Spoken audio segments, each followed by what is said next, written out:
সম্মানিত ভিউয়ার্স, আসসালামু আলাইকুম। যে যেখান থেকে ভিডিওটি দেখতে পাচ্ছেন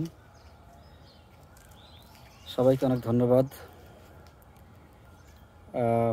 একটু অবসর সময়ে মেয়েকে নিয়ে বের হলাম। আসলে শহরে থাকি তো, ওরা সবসময় বাসায় থাকতে থাকতে ওদের ভিতরে একঘেয়েমি কাজ করে। এই কারণে আমি চেষ্টা করি অবসর সময় ওদেরকে নিয়ে একটু বাইরে বের হওয়ার জন্য। চেষ্টা করি ফ্যামিলিকে সময় দেওয়ার। যত ব্যস্তই থাকি না কেন, শত ব্যস্ততার মাঝেও আমি সর্বোচ্চ চেষ্টা করি। কতটুকু পারি আমি জানি না। তো আপনাদের যাদের এরকম ফুটফুটে সন্তান রয়েছে, এরকম জান্নাতের পাখি রয়েছে, আসলে এরা তো জান্নাতের পাখি। এরা এক একটা জান্নাতের পাখি, আল্লাহ তাআলার সেরা উপহার। পিতা মাতার কাছে সবচেয়ে বড় উপহার হচ্ছে সন্তান। আল্লাহ তাআলার শ্রেষ্ঠ উপহার হচ্ছে সন্তান। তো মেয়েকে নিয়ে ঘুরতে বের হলাম। দেখেছেন মেয়ে কত খুশি। সে ইচ্ছা মতো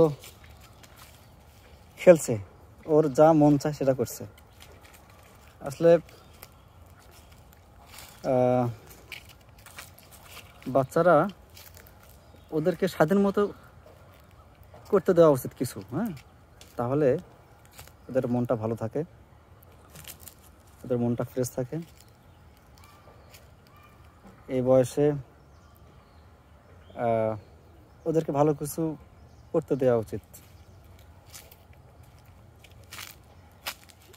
এই সময়টা হচ্ছে ওদের খেলার সময়,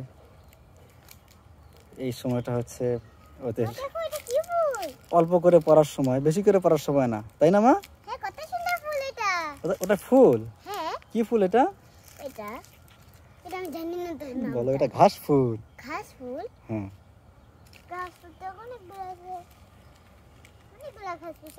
মানে তুমি একা একা খেলতেছো, তাই না? ফুল ধরে ধরে খেলতেছো, তুমি এদিক ওদিক তাকাচ্ছ, গাছের দিকে তাকাচ্ছ। তোমাকে কেমন লাগতেছে? ভালো লাগতেছে। আচ্ছা, দেখেছেন কত খুশি, মানে এতটাই খুশি কি বলবো। আসলে লক্ষ কোটি টাকা দিয়েও খুশি কিন্তু কিনতে পাওয়া যায় না, লক্ষ কোটি টাকা দিয়েও কিন্তু সুখ কিনতে পাওয়া যায় না। আমি মনে করি যে সন্তানের মুখের হাসি লক্ষ কোটি টাকার চেয়েও দামি। এটা আমি বিশ্বাস করি, আমার কাছে এটাই মনে হয়। কলার পাতা দিয়ে চুল বানাবো মা? মানে এটা তো অনেক ছোট গাছ মা, এটা তো হবে না, এটা অনেক ছোট। আমি তোমাকে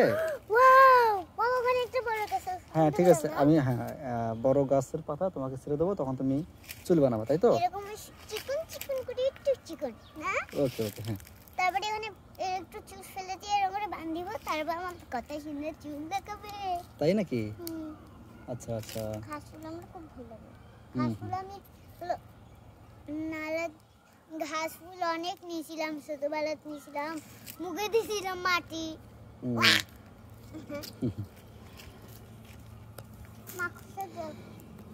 তো ঠিক আছে গাইস, আপনাদের সবাইকে ধন্যবাদ ভিডিওটি দেখার জন্য। সবাই ভালো থাকবেন, পরিবারকে সময় দিবেন। আসসালামু আলাইকুম।